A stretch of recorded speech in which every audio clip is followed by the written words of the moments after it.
temos uma notícia importantíssima que pode mudar tudo o que está acontecendo no país.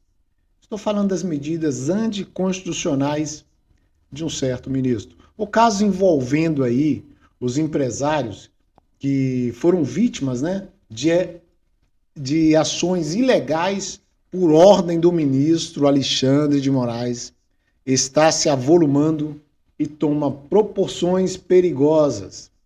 E os últimos relatos não é nada animador para Moraes. Mas antes, gostaria de contar com seu like, se inscrever se possível e compartilhar esse nosso trabalho. Porque só assim que conseguimos ganhar relevância e atingir aí um maior número de pessoas. Não adianta a gente trazer um conteúdo importante aqui se não for visto, por isso eu conto com a sua colaboração. Então vamos lá.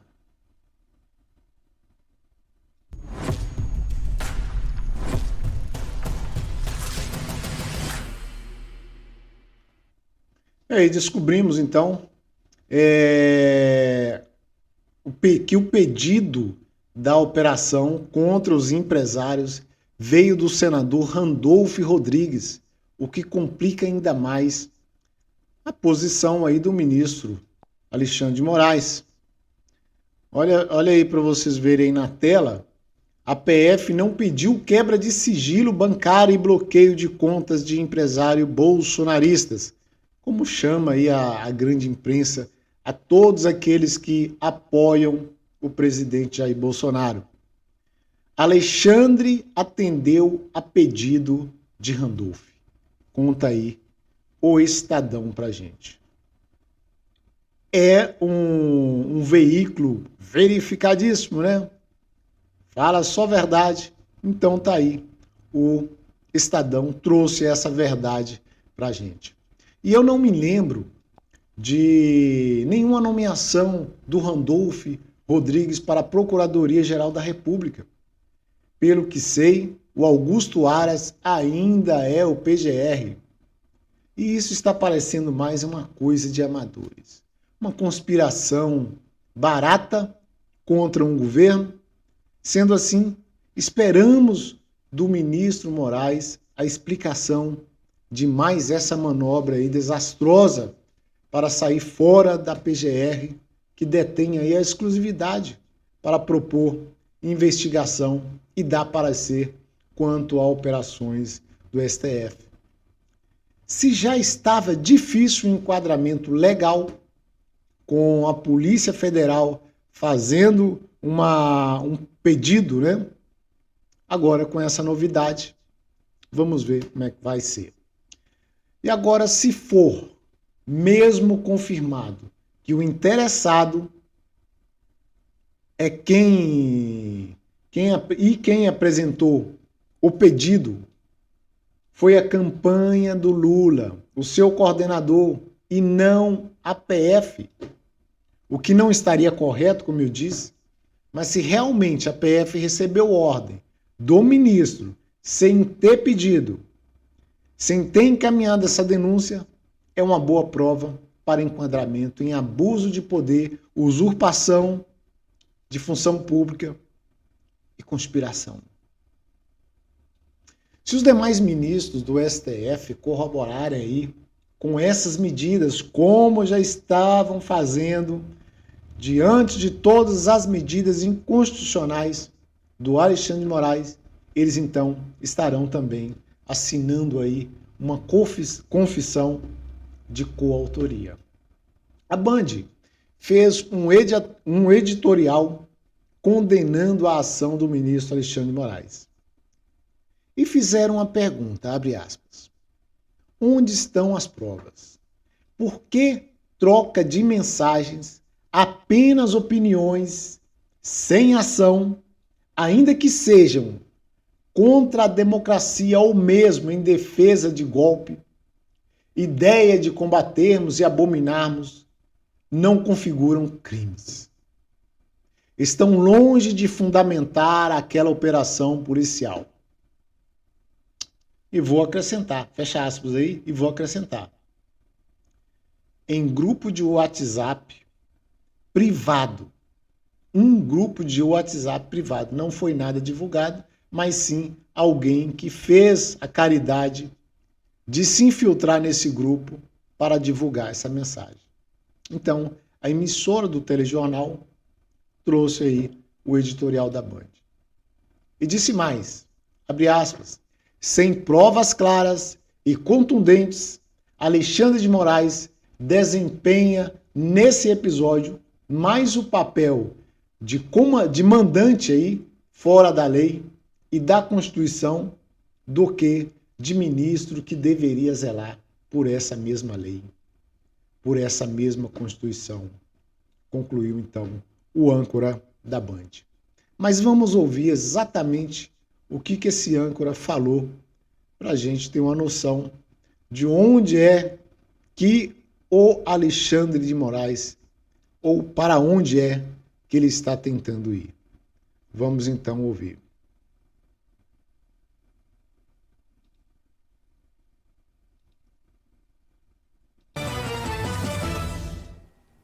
O Brasil ainda chocado com a ação da Polícia Federal na casa e no escritório de 8 empresários. Esperava que o ministro Alexandre de Moraes apresentasse a justificativa para ter autorizado essa operação. E, de fato, acaba de ser retirado o sigilo das investigações. Isso no 7º dia depois da ação policial. Mas o que apareceu não convence. E a pergunta continua: onde estão as provas? Porque troca de mensagens, apenas opiniões sem ação, ainda que sejam contra a democracia, ou mesmo em defesa de golpe, ideia que combatemos e abominamos, não configuram crimes. E estão longe de fundamentar aquela operação policial. Vão crescendo os sinais de que estamos diante de mais um desatino do nosso judiciário, como tem acontecido desde a Lava Jato. Sem provas claras e contundentes, Alexandre de Moraes desempenha nesse episódio mais o papel de mandante, fora da lei e da Constituição, do que de ministro que deveria zelar por essa mesma lei, por essa mesma Constituição. Pelo respeito que temos à instituição do Supremo Tribunal Federal, queremos acreditar que ainda possam existir evidências convincentes, mas a expectativa se reduz. O tempo passa e a cobrança vai ficando mais intensa e a indignação também. Ou será que esse material não existe mesmo? E o país vai ter que conviver com um ministro do Supremo que virou de fato mandante de operações ilegais. Um ministro justiceiro. Essa é a opinião do Grupo Bandeirantes de Comunicação.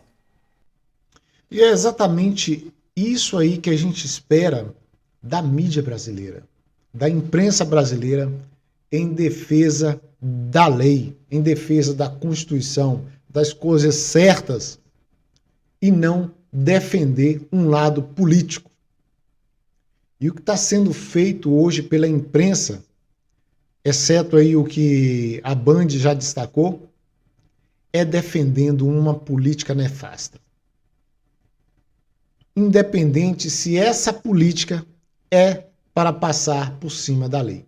Então, é o que a gente espera da imprensa e a gente aguarda o outro posicionamento também dos demais veículos de comunicação do país. E, como eu falei a respeito do Randolph Rodrigues, surgiu então uma mensagem que ele explicou exatamente que foi ele quem encaminhou para o STF esse pedido de investigação contra os empresários, inclusive pediu a prisão dos empresários, fazendo então um papel aí do Procurador-Geral da República. Vamos ver se isso é legal mesmo, né? Vamos ouvir então o que o Randolph falou. Era um bate-papo num grupo desses aí. Vamos ouvir. Vamos buscar aqui. Veja bem. Seu mandato apelou, né, ao Supremo Tribunal Federal, chegando a pedir, inclusive, a prisão daqueles empresários que estão no grupo de WhatsApp ao qual o Guilherme Amado teve acesso. Qual é a expectativa agora, Randolph? Assim, o Supremo tem um prazo para poder apreciar essa matéria? O que a gente deve... A quem a gente deve pressionar, inclusive, para que isso seja, de fato, apreciado logo? Muca, está em boas mãos a petição, está nas mãos de Alexandre de Moraes. Está nas mãos de Alexandre de Moraes. Então, eu tenho muita tranquilidade para onde a petição foi encaminhada, né? Porque é no âmbito daquele inquérito dos atos antidemocráticos. Nós peticionamos para que se fosse tomado um conjunto de medidas. Primeiro, ouvir os envolvidos, né? Segundo, bloquear as suas redes sociais. Terceiro, se fosse necessário, cautelarmente, o pedido de prisão sobre eles, né? Então, foram esses pedidos que apresentamos na nossa petição. A petição, tal qual o inquérito, a partir de agora tramita em sigilo, porque o inquérito tramita em sigilo. Então, algum despacho do ministro Alexandre de Moraes, ele só será comunicado se o próprio ministro assim conceder a comunicação pública do despacho. Mas eu estou muito seguro que nos próximos dias, horas, vai ter algum despacho e encaminhamento à petição que fizemos no âmbito. Tá aí. Mais uma prova, né? Tá dito aí exatamente aquilo que veio hoje à tona.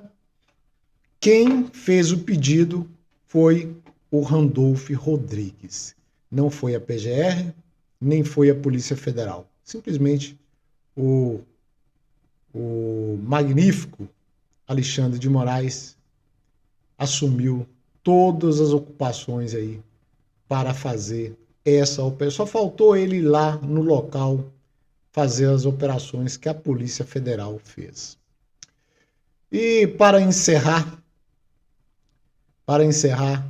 a gente vai mostrar aqui a realidade do Brasil com o PIB em alta e o desemprego em queda. Trazido aí pelo Grupo Globo, né?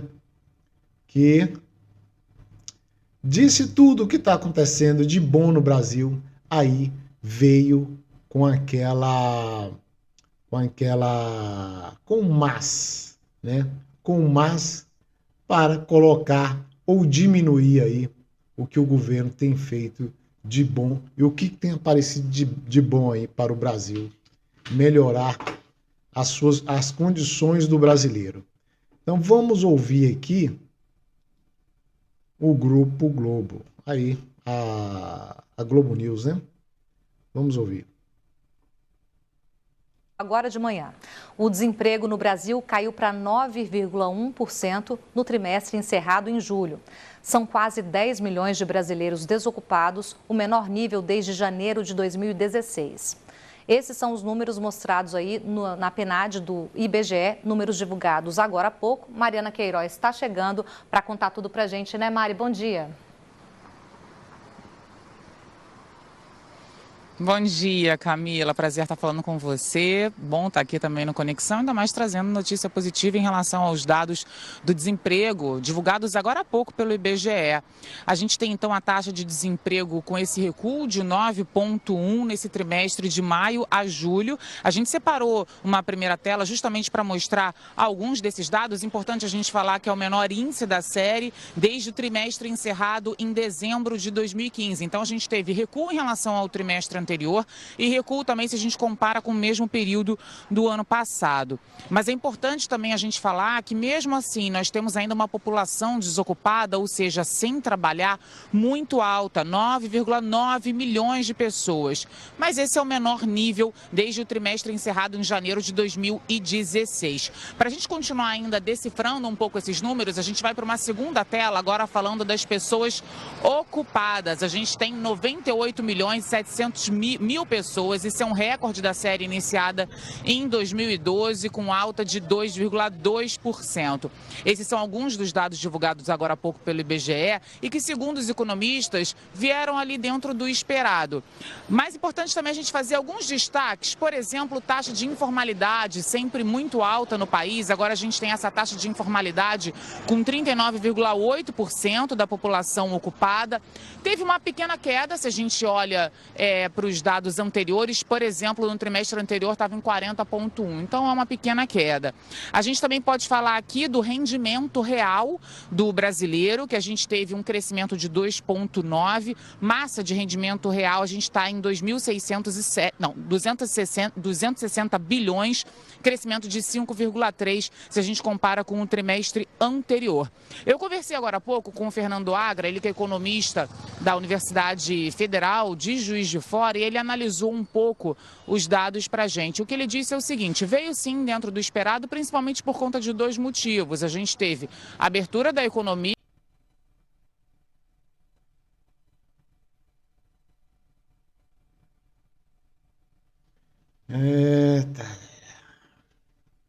Será que não vai concluir aqui? Vamos ver. Vamos dar uma parada aqui então. Mas a gente já pode fazer uma análise quanto a isso aí e verifica que existe uma dissonância aí dessa imprensa, né? Mas como assim? Com o terceiro mês de deflação e essa Globo News vem com essa loucura. Os preços estão caindo e aumentando aí o número de empregados, caindo o desemprego, melhorando as condições de vida das pessoas, porque os preços estão diminuindo. Mas a Globo não perde a mania de falar mal do país. É assim, quando não tem como falar mal, colocar então uma conjunção adversativa dessa aí, que até alterou, não falou mais, mas veio com aquela notícia que parece ruim, mas na verdade não é ruim, mas dá a ideia de que é uma notícia ruim, e mentindo. Esse é o padrão Globo de jornalismo. Ficamos por aqui, mais tarde voltamos com outras notícias.